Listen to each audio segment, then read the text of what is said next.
पिछले कई घंटों से ये कार्यक्रम चल रहा है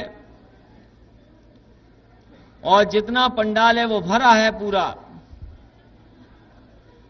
इतने पंडाल में लोग हैं और पंडाल के बाहर भी लोग दिखाई दे रहे हैं। और मैं ये कह सकता हूं पंडाल के आसपास इतनी गाड़ियां कभी नहीं देखी होंगी, इतनी गाड़ियां भी आपकी दिखाई दे रही हैं। मैं बुंदेलखंड के तमाम कार्यकर्ता नेताओं का धन्यवाद दूंगा, बधाई भी दूंगा। आज के कार्यक्रम भी ऐतिहासिक कार्यक्रम है, अपने आप में अलग कार्यक्रम है ये,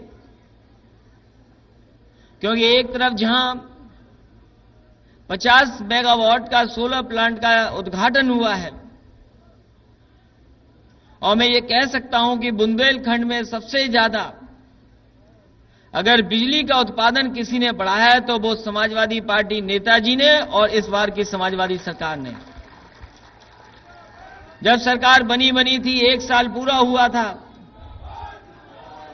तो आपको याद होगा यहां हमारे नेता बैठे हैं झांसी के, जिस प्लांट को नेताजी ने लगाने का काम किया था वो उद्घाटन हमारी सरकार में हुआ था, अभी जब सरकार के 1 साल पूरे हुए थे। 250 मेगावाट का परीक्षा का प्लांट, उस यूनिट का उद्घाटन भी आपके नेताजी और पार्टी की सरकार की वजह से मिला था। उसके बाद ललितपुर में भी नेताजी जब आए थे तो शिलान्यास हुआ था पहली यूनिट का 660 यूनिट, दूसरी भी चालू हो गई है और तीसरी यूनिट भी बहुत जल्दी चालू हो जाएगी। मैं समझता हूं उत्तर प्रदेश का एक जगह पर एक प्लांट से इतने बड़े पैमाने पे बिजली कहीं नहीं बन रही होगी जितनी आपके बुंदेलखंड ललितपुर में बनने जा रही है। जहां सूरज से बिजली बनने वाला काम, कोयले से, और बुंदेलखंड में थोड़ा बहुत पानी से भी बिजली बनाने का इंतजाम है। हम आपको भरोसा दिलाते हैं क्योंकि ट्रांसमिशन लाइन भी बन रही है।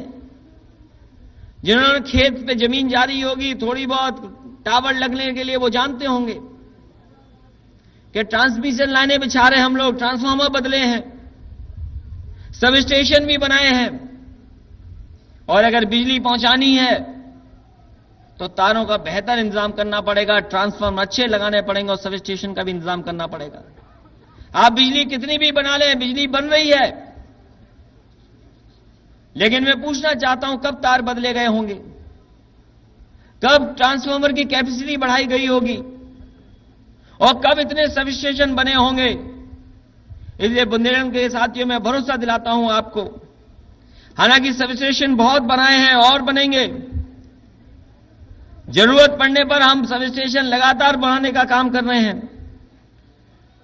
आने वाले समय में जो अगर सर्विस स्टेशन हमें बनाने पड़े यहां पर, तो हम सर्विस स्टेशन भी देने का काम करेंगे, जिससे कि यहां पर बिजली कम से कम अगर हम दें तो उपलब्धि भी हो सके हमारे गरीब किसान और कस्टमरों को। जब मैंने फैसला लिया कि बिजली हम देंगे,